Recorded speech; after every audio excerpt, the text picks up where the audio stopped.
உண்மையான குழந்தைகளே, ஆத்ம அபிமானியாகி இருங்கள். நடக்கும்போதும், திரும்ப வரும்போதும், அமரும்போதும், எழும்போதும் இதே பயிற்சியை செய்தபடி இருந்தீர்கள் என்றால் மிகவும் முன்னேற்றம் ஏற்படும். தந்தையின் துல்லியமான நினைவு எந்த குழந்தைகளின் புத்தியில் இருக்கும்? தந்தையை சரியான முறையில் அறிந்த குழந்தைகளின் புத்தியில் இருக்கும். புள்ளியை எப்படி நினைவு செய்வது என பல குழந்தைகள் கேட்கின்றனர். பக்தியிலோ அகண்ட ஜோதி என புரிந்து கொண்டு நினைவு செய்து வந்தோம். இப்போது புள்ளி என சொல்வதனால் குழம்பி போகின்றனர்.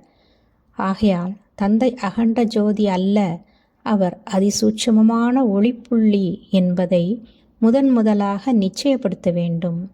அப்போது துல்லியமான நினைவு இருக்க முடியும்.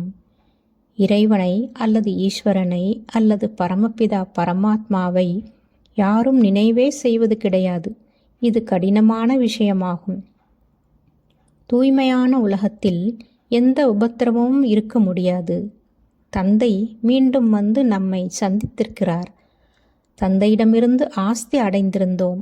இப்போது தந்தை சொல்கிறார், என்னை நினைவு செய்யுங்கள். பாபா சொல்கிறார், யோகம் என்ற சொல்லை தவிர்த்து விடுங்கள். நினைவு செய்யுங்கள். சிவபாபாவை நினைவு செய்யுங்கள். அனைவருக்கும் உரிமை உள்ளது என குழந்தைகளாகிய உங்களுக்கு சொல்லப்படுகிறது.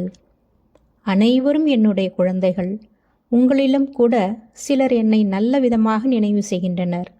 சிலர் கேட்கின்றனர், பாபா யாரை நினைவு செய்வது? புள்ளியை எப்படி நினைவு செய்வது? ஆத்மா தூய்மையடைய வேண்டியுள்ளது. சுயதர்சன சக்கரதாரிகளாகி இருங்கள்.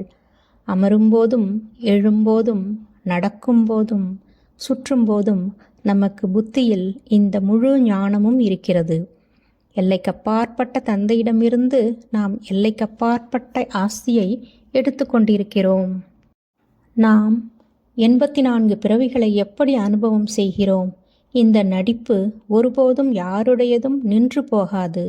இது உருவாகி உருவாக்கப்பட்ட நாடகம். இது சுற்றி கொண்டேதான் இருக்கும். தந்தை சொல்கிறார், நானும் கூட நாடகத்தின் பந்தனத்தில் கட்டுப்பட்டுள்ளேன்.